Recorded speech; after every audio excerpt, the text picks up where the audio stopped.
Hello, my Zentangle friends. This is Barbara Langston, CZT, Certified Zentangle Teacher, and welcome to Not Perfect Zen. I hope you're doing well. I have a little bit different idea to show you today. Most of you have probably heard of reticula and fragments. They are the main part of this book that I have from Rick and Maria, and they are also mentioned in the Zentangle primer, or some of you might call it primer, which is what I called it to begin with. They are fun to work with. Reticula is basically a structure, as you can see right here. It can be stripes or squares or triangles. It's a grid type thing that can hold patterns. And then a fragment is basically just a small pattern that you can put inside of those reticula or reticulum. I'm not sure which is which. So this is just a quick look inside the book. I was working on something recently and looking for a fragment, and I was at a site that's called Musterkill. I can't even pronounce it, but I came across a fragment there that I thought would make a really cool string. And this is the string that I found, and I turned it into this. And I just thought it was a lot of fun, and it wasn't hard to do. If you don't have either the primer or the reticula and fragments, I'm going to show you with a little video that I'm going to insert in here how to get to that site and how to find the list of fragments there. And then I'll come back and show you how I did the string for this tile. So this is one of my favorite sites other than the tanglepatterns.com for finding Zentangle patterns. And when you first get to this site, and it is linked in my description for all of my videos, when you first get there, it is in German. So scroll down just a little bit, and you can change language. I'm going to change to English. Okay, and now you'll see that the menu on the left is now in English. You can go to any of these patterns, and just quickly let you know that when you click on one of these, and this is the newest one that they've added, if it has that little clip, it means that either there's a link to the step outs or they do show the step out here. Okay, so I'm going to go back to the home page.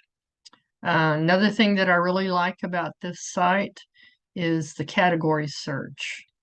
So here's your types of grids, geometric, organic, botanical, things like that. So that's really cool. And what's also really nice about this site is the reticula and fragments option. And I happened to be looking through here recently, and that's where I came up with the idea to show some of these fragments to be used as a string. And what I just realized today is that each one of these little thumbnails is a link. And this shows all of the fragments that are in the Zentangle primer. So if you don't have the primer, or you don't have the Reticula and Fragments book from Zentangle, you can still find all of them here on this site, and that's really cool. So I'm going to click on this one.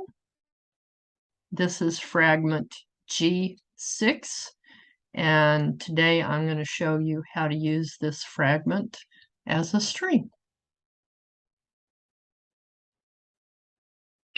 Okay, so next I want to show you, these are just some of the ideas that I've taken from looking at fragments. And I've put the name, it's actually a number, G6, G5, etc. And I've had fun.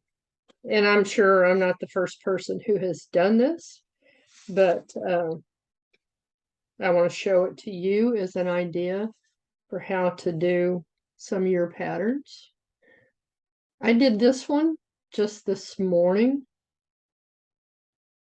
Just a super simple string and a simple tile.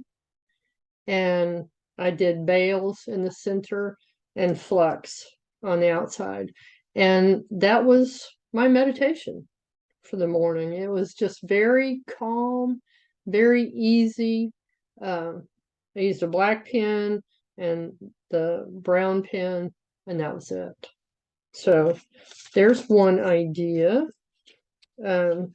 This one is kind of based on this fragment called D4, except it's offset a little bit. And this got kind of messed up when I was brushing my hand across there, and I didn't add any shading or anything to this, but just to show you, that's one that you can do.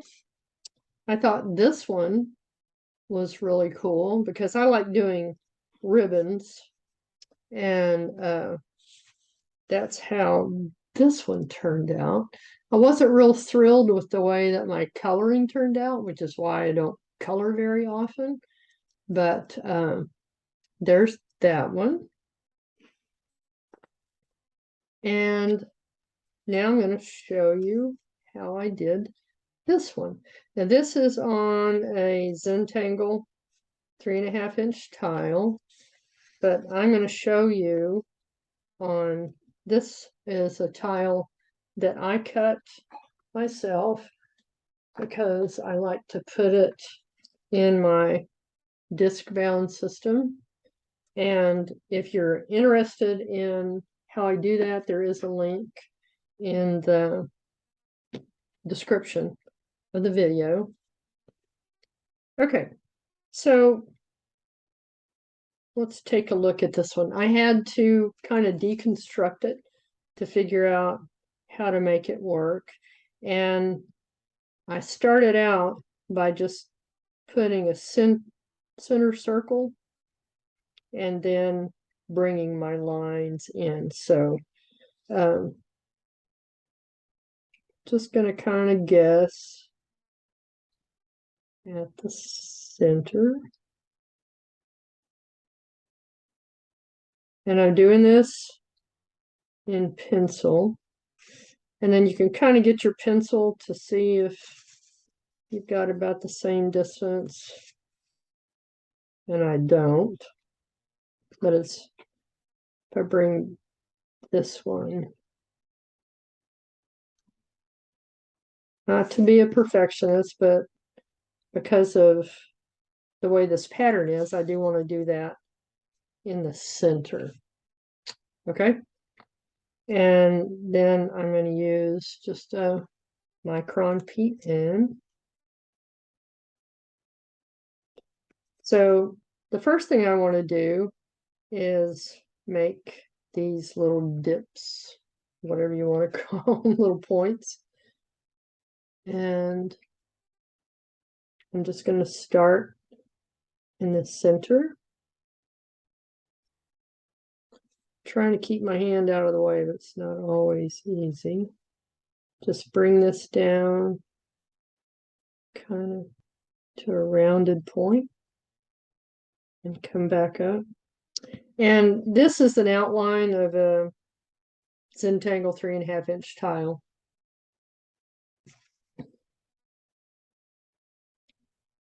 Like I say, I like to do it on these pieces of paper that I've cut to go into my disc system because it's easier for me to keep them organized that way. And I'm running out of the 3.5-inch tiles. Okay, so we just keep turning and making our little thing to point to the center. Let's do one more.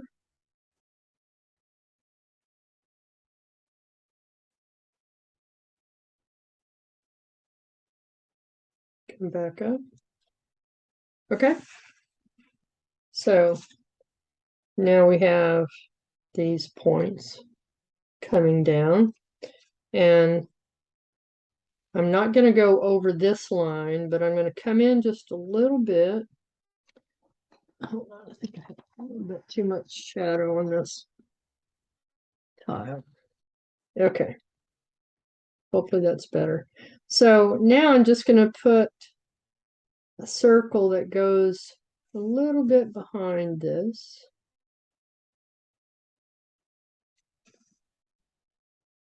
And I'm turning my tile to make it easier.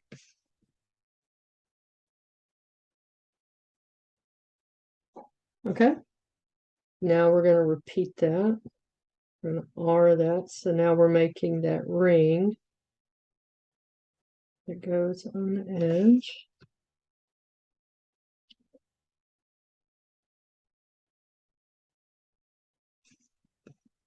So we're just making a double ring around the center.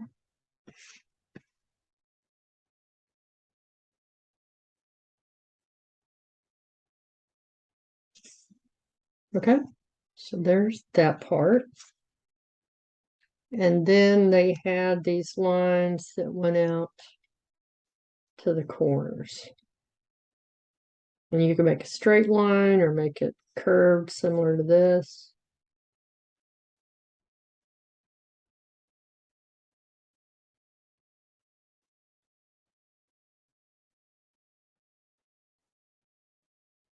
Okay.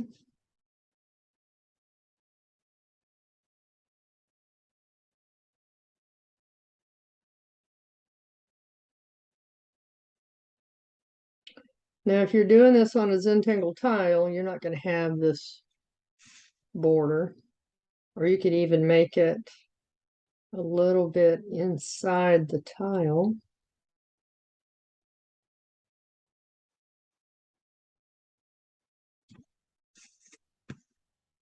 All right, one more.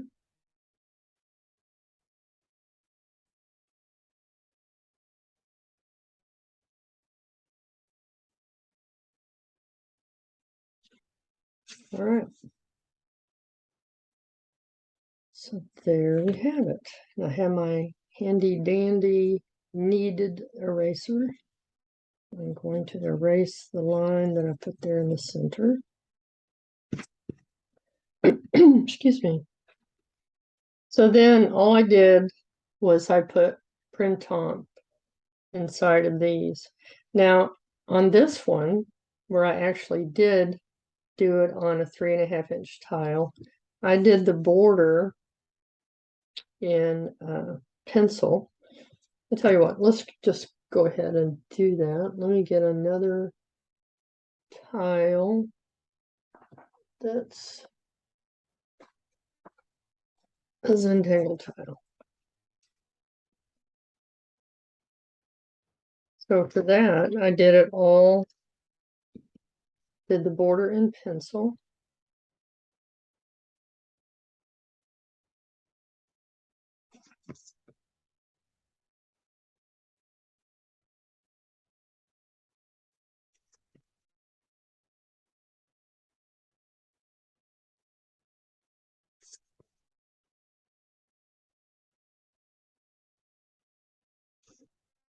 Okay, and then I put my center orb.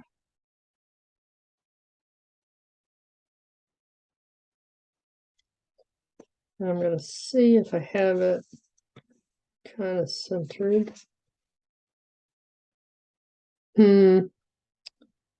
Let's move it down a little bit. Yes, I do have an eraser that I use. Okay. Let's try that. Okay, so that's a little bit closer. That's cool. Okay, so I have that center part now.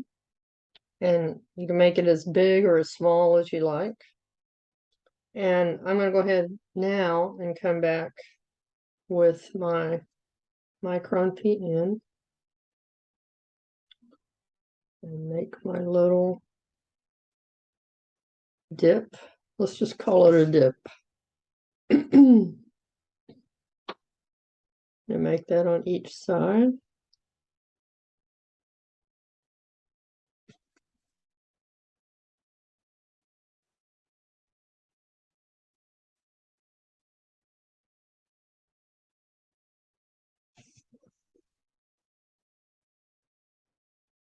Oops, sorry. I get so focused on what I'm doing, I forget to look up at the screen to make sure I'm still visible for you. Okay. So now we're going to put our circle.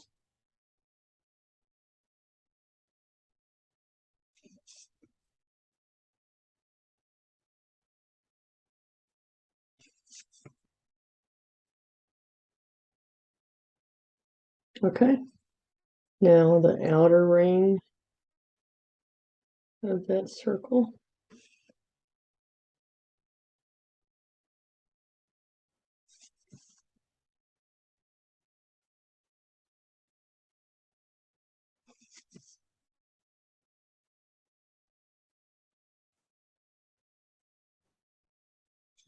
All right. So the difference now, instead of having this border in pin all the way around, all I'm going to do is connect these. I'm going to round that a little bit and come down and meet with that one. Okay, do the same thing on this side.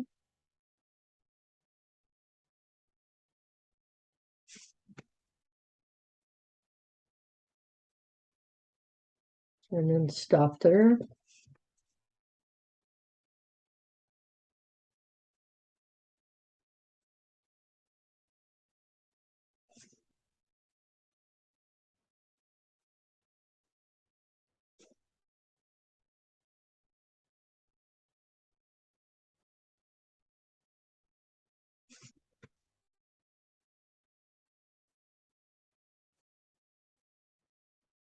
Okay, so that's how I did that one. I'm going to go ahead and erase the inner circle. And then I'm going to erase I have here the original border. Okay. So for either one of these now, you can just fill it in. Okay. Let me show you how to do this one. And this is a Zentangle tile. And I'm going to put my border first in pencil. And I'm trying to make it an even border, so that's why I didn't do the corner dots first.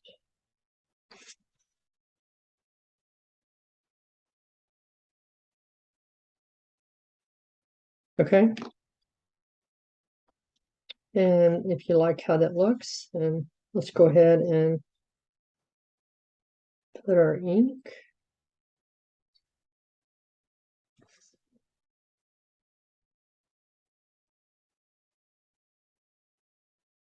And I'm not going to fill these in with patterns. Today I'm just showing you how to take some of these fragments and create some cool strings. And like I said, these strings may already be out there.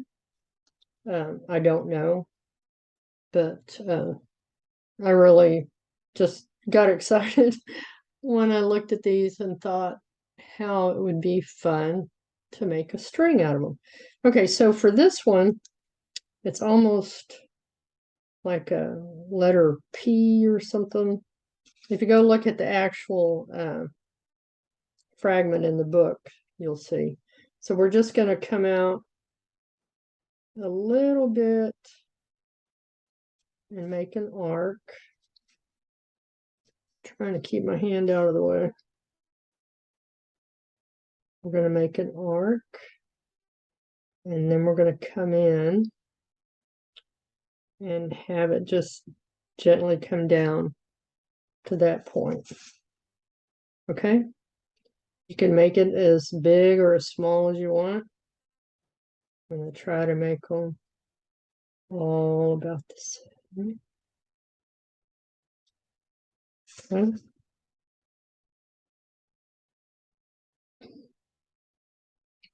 So just an arc.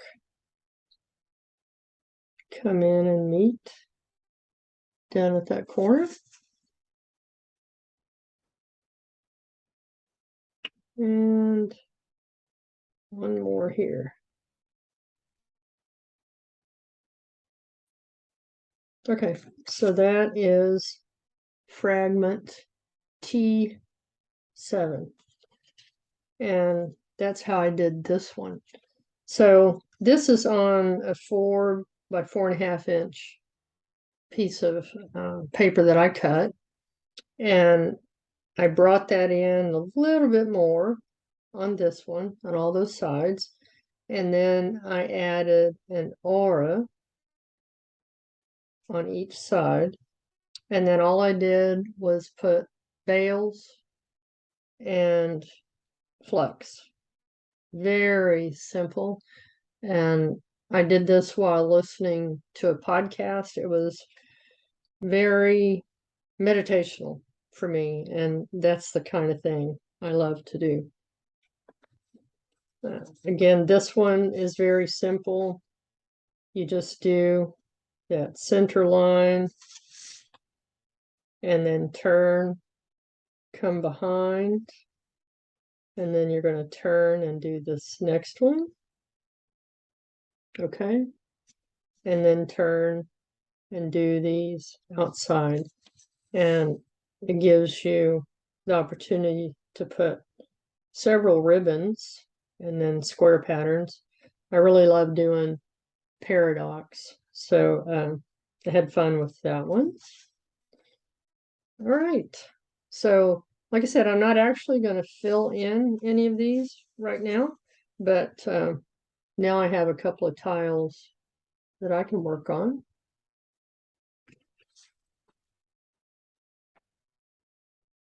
There we go. There's T7,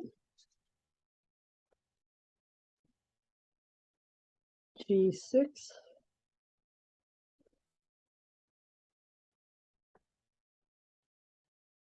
D4,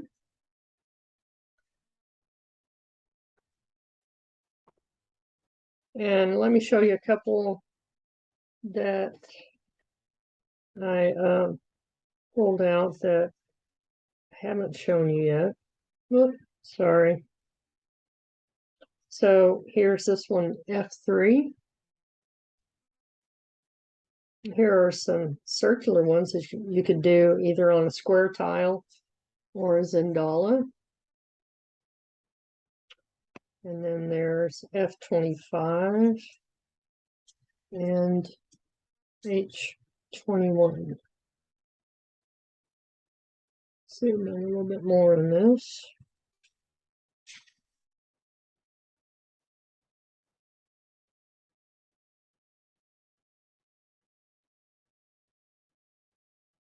I hope you'll try it, and if you post on social media, please tag me so that I can see what you do.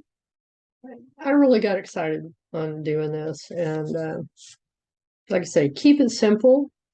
Just put in patterns that you know how to do, or do a couple of things like this and practice new patterns.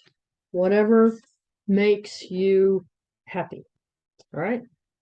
Thanks for joining me for this different video. I hope you liked it, and I will see you next time. Bye.